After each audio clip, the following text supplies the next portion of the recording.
When the lights are completely out and you're on your last breath, what did you leave with the world? Did you inspire the world? What'd you do as a human to improve the world? I'd rather lose like 1,000 times and then finally like hit that glory moment like the Olympics or becoming pro or just even this next year. I never thought I could do any of this. Like now, I feel like I'm holding like someone else's jersey and someone else's medal. Like I don't even feel like it's mine. It just feels weird to have your first national championship title.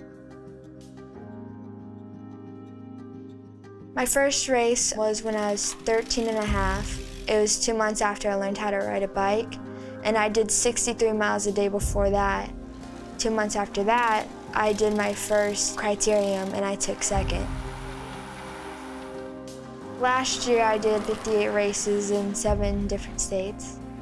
What I'm racing is a hill climb nationals, and it's 13 miles of pure, brutal, awesome pain. And the elevation is 14,000 feet of gnarliness.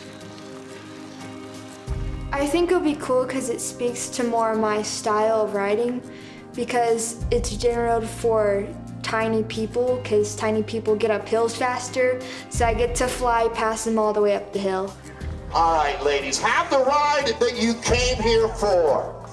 There's no question, as we are now ready to launch you in 3, 2, 1, is sending off our first wave here of women 50-59 as they're all chasing junior Hannah Jordan up Pikes Peak. When I'm racing, there's like, it's almost like a focus, like a hyper focus where like nothing's going through except for like stay on their wheel and like be in the front and stuff so I can cover those breakaways, because usually I don't have a teammate with me. So I'm having to like focus and like be able to be hyper aware of my surroundings. I've never had a coach. Most of my rides has been riding twice a week with a group. Some of my goals are to be in the Olympics. I was at the Olympic Training Center at the Women's Talent ID Camp. Past participants of the Talent ID Camp have raced in Europe, and they have raced in world championships for our country, and as well as the Olympics, and they have gone on to medal as well. It was definitely an eye-opener, and it was full of lots of experiences, and it was tough, and it was like very cool to like be able to train like an Olympian for a week. And it was so cool to meet everybody and see what's behind the scenes.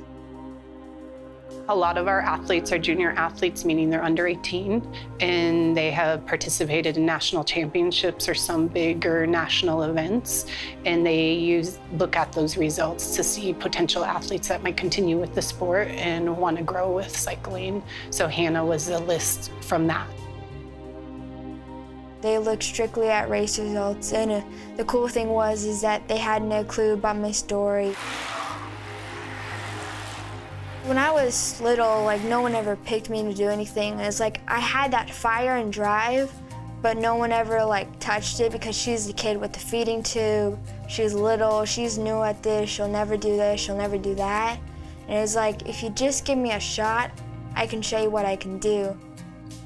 It's called a gastral tube, which I call it a G-tube. It's constantly pumping sugar through my stomach, giving me glucose. Your body needs glucose for your brain to function. Usually people have like some kind of glucose storage and their body produces it, and so they think I don't even have one or it doesn't function, and so this constantly keeps it level.